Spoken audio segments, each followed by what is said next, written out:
good, YouTube? Now, we want to get into a little prediction video of a fight that's coming up. Mr. Leo Santa Cruz versus Carl Frampton for the WBA 126-pound title. Now, Leo Santa Cruz is 32-0 with 1 draw, 18 knockouts. He is the current WBA 126-pound champion. He's 5'7.5", has a 69-inch reach. He will be defending his title against 122-pound champion, WBA and IBF champion, Carl Frampton, who's 22-0 with 14 knockouts. He's 5'5" and boasting a fucking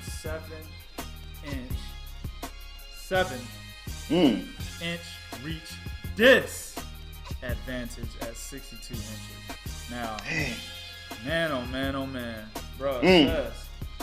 What do you think of this fight, man? And give me your prediction at the end. Ah, man. Okay. I'm not going to say that I don't like the fight, because I do like the fight. I like both guys. I like Leo Santa Cruz. I do like him. I actually like his style. I like his style. He's one of those guys that just stays on top of you. He doesn't. Absolutely. Absolutely, man. You can't get away from this motherfucker. Yep. And he's busy every minute of every round. So I really like that about him. You know, there are some things that I would prefer him to do, but given his style and the culture that he comes from, they don't typically do that, you know. But I definitely like Leo Santa Cruz.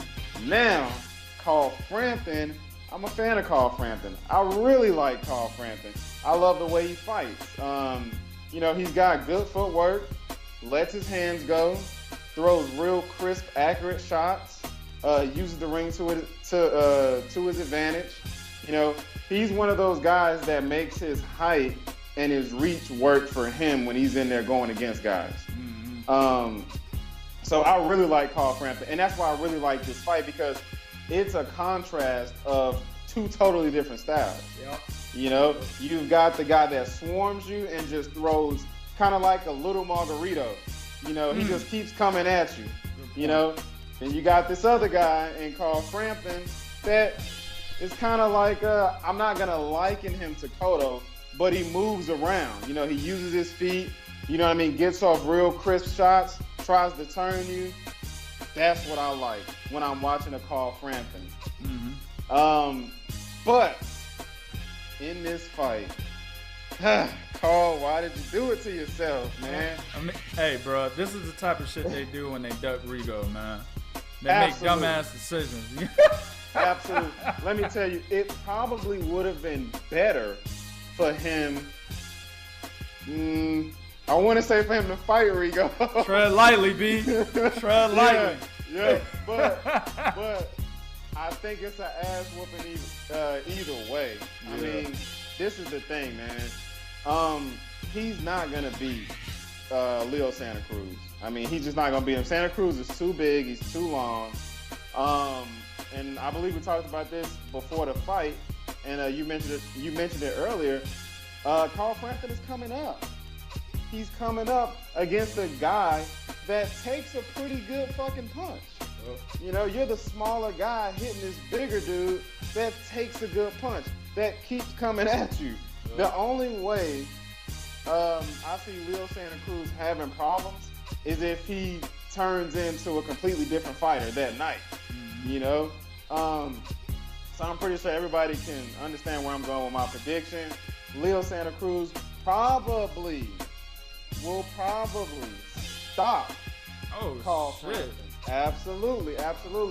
If we go back to Carl Frampton's last PBC fight against Alejandro Gonzalez, he got dropped, I believe it was twice 2 times. In the first round.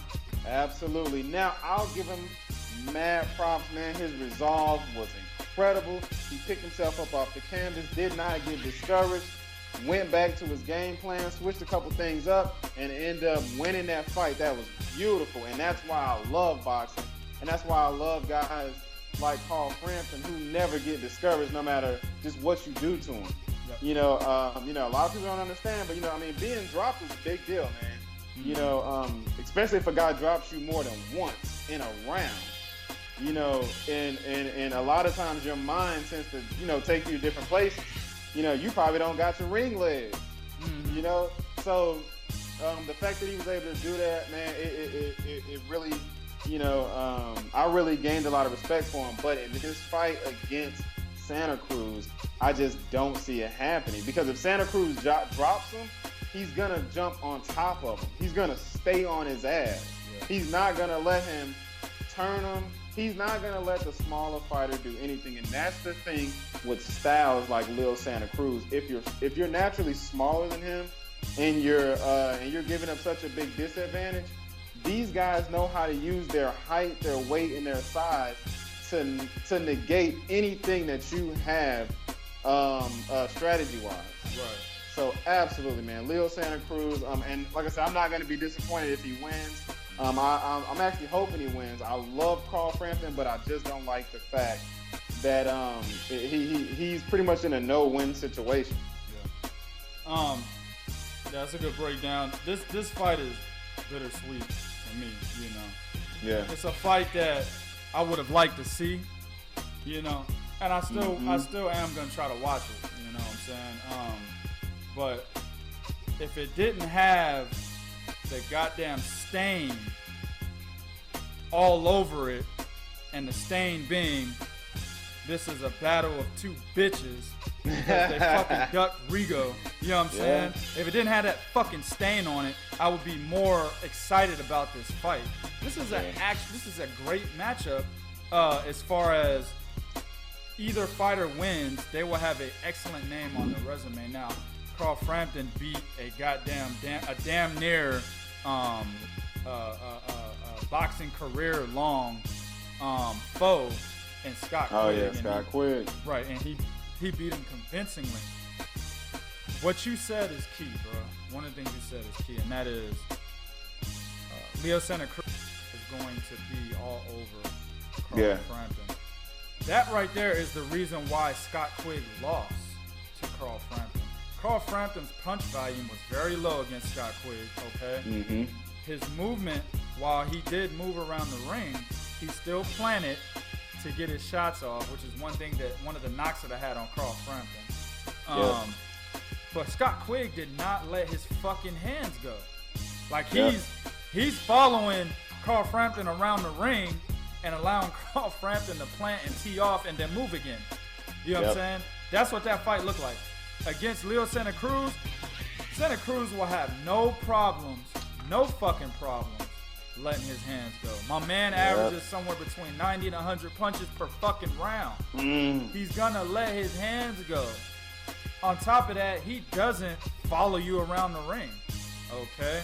Like a lot of his fighters, they try to move.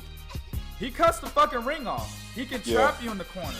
He can trap you up against the rope. I'm not saying he's Gennady Golovkin type of, a fighter that can cut the ring off.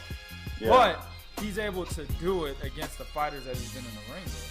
Okay? He did it against Abner Mares. All right? He did it against Kiko Martinez. Okay?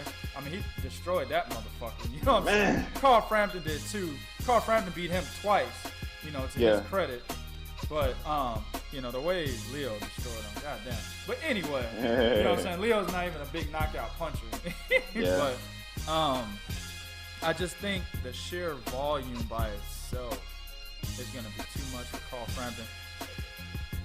He gives up a 7-inch reach advantage, but I don't really think that will play a factor. Now, my man Sess did say that against Abner Mares, Leo Santa Cruz was using a little bit of his reach, throwing a jab and boxing from a distance a little bit before he would come in and unleash the shots to the body. Which, man, that's another thing, man. If Carl Frampton, I just don't see him winning this fight at all. Like, Leo Santa Cruz would have to completely be derailed off his normal game plan that he uses against any other fighter. If Carl Frampton tries to move, Leo Santa Cruz is an excellent body puncher. He's going to go to the body all goddamn night. He's going to dig to the body. He's going to stop the movement. Okay?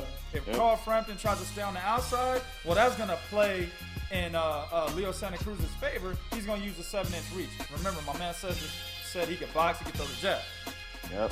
Carl Frampton tries to get on the inside, well, he's going to get overwhelmed with volume. I mean, I don't see the only way is the IQ. This is one thing that I made apparent when we did the prediction video with Carl Frampton and Scott Quick. Carl Frampton's IQ is fucking excellent. Okay. Yes. Yeah. He can do things in the ring that allow him to get the upper hand on his opponent, even when it looks like he's losing. Case in point, Alejandro Gonzalez Jr. You know what I'm saying? He got knocked down twice in the first round. He got up, he adapted, he dominated the rest of the fight. Okay. Yep. But one key thing is Alejandro Gonzalez Jr.'s style is similar to Leo Santa Cruz as far as coming forward and getting off a lot of punches. So, I don't know, man. I think whatever plan A Carl Frampton has, I feel that he will go to a plan B, possibly a plan C against Leo Santa Cruz if he's not successful. But I don't think he will be. Like I said, the only way he's successful is if Leo Santa Cruz, for some reason, decides to do something different in this fight than he's done in any other fight. And we've seen this before when elite fighters fight other elite fighters. Remember, Carl Frampton is an undefeated fighter who is a two-time champion at 122. So that right there could play a mental game, or at least have a mental effect on Leo Santa Cruz, and he might go into the fight trying to do something that he may not need to do, and he winds up fucking up for it. Case in point, Victor Postal, Terrence Crawford. Man. You see what I'm saying? He went into the fight with a fucked up game plan. Freddie Roach was his trainer. I told y'all niggas in the goddamn prediction video, Freddie Roach was the wrong trainer for a guy like Victor Postal. You might see the same thing with Leo Santa Cruz. Who knows? But if he goes in there and beats him and is himself, I see possible stoppage. If not a stoppage, I see a route to a unanimous decision win for Leo Santa Cruz. Anything else you want to add? Nah, man, that pretty much sums it up. All right, you two, let us know what you think. Who do you think wins this fight between the battle of the bitches, Leo Santa Cruz or Carl Frampton? And we both know after this fight is all done, the dust has settled, the winner is announced. Neither one of these motherfuckers will be fighting Rigo. Nope. Do what you do will be real. This is real talk for real fans.